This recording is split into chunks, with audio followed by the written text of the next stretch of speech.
Siamo davanti all'opera restaurata di Cesare Vecellio, la dedizione del Cadore a Venezia, 600 anni di storia che partono anche da un luogo di Venezia attualmente con la bonifica, i gasometri, dove i cadorini avevano il loro campo.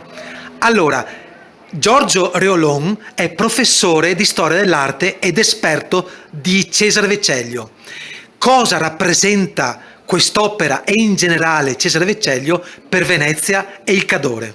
Allora, Cesare Vecellio, che era cugino di secondo grado di Tiziano, si è trasferito come suo cugino a Venezia e lì ha fatto la fortuna come disegnatore e studioso della moda. Infatti, qui possiamo vedere anche la puntualità che lui ha nel realizzare questo abito che indossa la regina, che è una personificazione di Venezia, e l'abbiglia con un vistoso colletto fatto da Merletto di Burano, che era una delle eccellenze di Venezia.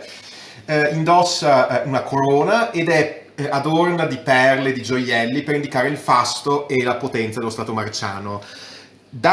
Consegna il privilegio in forma di lettera ducale al Cadore, questa donna che ostenta anche lo stemma del Cadore, ed è accompagnata dalla fedeltà, che ha un cuore con dentro un piccolo leone.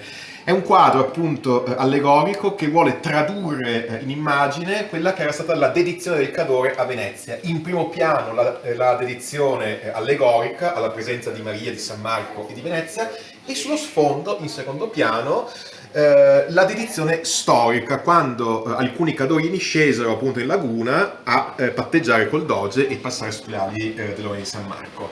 Con Cesare Vecellio, studioso della moda, storico del costume, autore di uno straordinario volume che sono gli abiti antichi et moderni di diverse parti del mondo. Qui abbiamo un esemplare del 1590. Quindi sono 600 anni questi. Questo ha 600 anni circa. 500 anni circa. Ecco, perché i gasometri, uno dei temi per la rigenerazione territoriale è appunto la moda.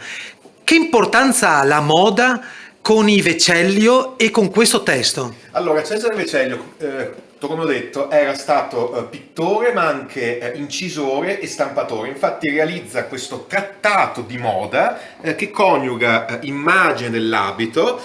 Sono oltre 400 incisioni di abiti e la cosa interessante è che non si limita all'immagine dell'abito. Qui per esempio c'è l'immagine di un armato antico, ma lo spiega attraverso ricchi commenti, quindi fa proprio una storia illustrata del costume. Sono oltre 400 immagini di abiti che partono dagli abiti dei romani antichi.